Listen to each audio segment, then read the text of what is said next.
ನಮಸ್ಕಾರ. ಪ್ರಜಾರಾಜ್ಯ ಕನ್ನಡ ನ್ಯೂಸ್ಗೆ ಸ್ವಾಗತ. ಮಹಿಳಾ ಸಬಲೀಕರಣ ದೇಶಿ ಉಡುಪುಗಳ ಸ್ವ ಉದ್ಯೋಗ ತರಬೇತಿ ಕಾರ್ಯಕ್ರಮ ಪ್ರಮಾಣ ಪತ್ರ ವಿತರಣಾ ಸಮಾರಂಭ ಬೆಳಗಾವಿ ಜಿಲ್ಲೆ ಹುಕ್ಕೇರಿ ತಾಲೂಕಿನ ಕನಗಲ ಗ್ರಾಮದಲ್ಲಿ ಮಹಿಳೆಯರಿಗೆ ದೇಶಿ ಉಡುಪುಗಳು ಹಾಗೂ ಮಹಿಳಾ ಸಬಲೀಕರಣ ಸ್ವ ಉದ್ಯೋಗ ತರಬೇತಿ ಪಡೆದ ಮಹಿಳೆಯರಿಗೆ ಪ್ರಶಸ್ತಿ ಪ್ರಮಾಣ ಪತ್ರ ವಿತರಣಾ ಸಮಾರಂಭ ಹಮ್ಮಿಕೊಳ್ಳಲಾಗಿತ್ತು. ಮಾಜಿ ಸಚಿವ ಶಿಕ್ಷಣ ಪ್ರೇಮಿ ಎಬಿ ಪಾಟೀಲ್ ಹಾಗೂ ಗಣ್ಯರು ಜ್ಯೋತಿ ಪ್ರಜ್ವಲಿಸುವ ಮೂಲಕ ಕಾರ್ಯಕ್ರಮಕ್ಕೆ ಚಾಲನೆ ನೀಡಿದರು.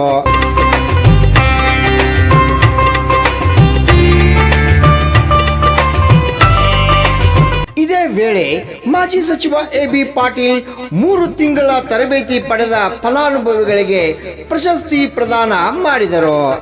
ನಂತರ ಶಿಕ್ಷಣ ಪ್ರೇಮಿ ಎಬಿ ಪಾಟೀಲ್ ಮಾತನಾಡಿ, ಮಹಿಳೆಯರು ಸ್ವಾವಲಂಬಿಗಳಾಗಲು ಅಗತ್ಯವಾದ ಕೌಶಲ್ಯ ಮತ್ತು ಅವಕಾಶಗಳನ್ನು ಒದಗಿಸುವ ಮೂಲಕ ಅವರನ್ನು ಸಬಲೀಕರಣಗೊಳಿಸಿ ಮಹಿಳೆಯರಿಗೆ ಸೂಕ್ತವಾದ ಉದ್ಯೋಗಾವಕಾಶಗಳನ್ನು ಕಂಡುಕೊಳ್ಳಲು ತರಬೇತಿ ಮತ್ತು ಕೌಶಲ್ಯ ಉತ್ತಮ ಗುಣಮಟ್ಟದ ಬೇಡಿಕೆ ಆಧಾರಿತ ತರಬೇತಿ, ಟ್ರೈನಿಂಗ್, ಹಣಿಕೆ, ಕುಶಲ ವಸ್ತುಗಳು, ವೃತ್ತಿಪರ ತರಬೇತಿ, ದೇಶಿ ಉಡುಪುಗಳ ಬಗ್ಗೆ 3 ತಿಂಗಳವರೆಗೆ 100ಕ್ಕೂ ಹೆಚ್ಚು ಮಹಿಳೆಯರು ಕೌಶಲ್ಯ ಅಭಿವೃದ್ಧಿ ತರಬೇತಿಯನ್ನ ಪಡೆದಿದ್ದಾರೆ ಎಂದು ಹೇಳಿದರು. ಈ ಸಂದರ್ಭದಲ್ಲಿ ಮಾಜಿ ಸಚಿವ ಎಬಿ ಪಾಟೀಲ್ ಸೇರಿದಂತೆ ಕನಗಲ ಗ್ರಾಮದ ಸ್ಥಳೀಯ ಗಣ್ಯರು, ತರಬೇತಿ ಪಡೆದ 100ಕ್ಕೂ ಹೆಚ್ಚು ಮಹಿಳೆಯರು ಈ ಒಂದು ಕಾರ್ಯಕ್ರಮದಲ್ಲಿ ಪಾಲ್ಗೊಂಡಿದ್ರು. ಸಂತೋಷ್ ನಿರ್ಮಲೆ ಜೊತೆ ರಾಮಗೌಡ್ ಪಾಟೀಲ್, ಕನಗಲ. My women, without you, I am nothing. So my love for you is so big, and thank you for your skillful tenacity to try and overcome. ಮೊದಲನೇಸಲ ಬಂದಾಗ ಮೊದಲ ಇವರು ಸರ್ಕಾರ ಆಗಿದೆ, ಅದು ಗೊತ್ತಿಲ್ಲ.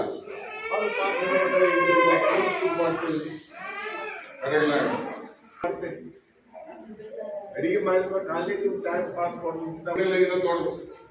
ಚಿಕ್ಕನಗುಂಟು ಅಂದ್ರೆ ನಿಮ್ಗಿಂತ ಒಂದು ಸಣ್ಣ ಹಳ್ಳಿ, ಅಂತ ಹಳ್ಳಿ ಹುಟ್ಟಿ ಒಬ್ಬ ಹೆಣ್ಮಗಳು ತೊಂದರೆ ಅನುಭವಿಸಿದಾರೆ ನೀವು ಅರ್ಥ ಮಾಡ್ಕೊಳ್ಬೇಕು. ಹೇಳ್ಬೇಕು ನಿಮ್ಗೆಲ್ಲ. ಗಂಡ ಸಹೋದರಿ ಇಲ್ಲ, ನನ್ನಂಗ ಹಲವಾರು ಜನ ಸಾವಿರಾರು ಜನ ಈ ಹಳ್ಳಿಯಾಗದ ಹೆಣ್ಮಕ್ಳು ಬಡವರಲ್ಲ. ಅವ್ರಿಗೆ ಏನಾದ್ರು ಒಂದು ಉದ್ಯೋಗ ಕಲ್ಪಿಸಿಕೊಡ್ಬೇಕ. ಅದು ವಿಶೇಷವಾಗಿ ನಮ್ಮ ಭಾರತೀಯ ಕಲೆ, ನಮ್ಮ ದೇಶದಲ್ಲಿ, ನಮ್ಮ ನಾಡಿನಲ್ಲಿ ಕಲೆ ಅಂತ ಹೇಳಿದ್ದು ಅದೆಲ್ಲ ಇತ್ತು.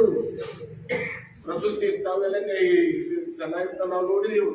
ಈಗ ಕೊಟ್ಟಾರ ನಮ್ಮ ಪ್ರಕೃತಿ ಚೆನ್ನಾಗಿದ್ದಾಗ ನಮ್ಮ ತಾಯಿ ಹತ್ರ ಇಲ್ಲಿ ನಾವು ಹೆಂಗ್ ಸುಲ್ಕಿದ್ರು ಮಾಡ್ಕೊಳ್ತೀವಿ ಅಂತ.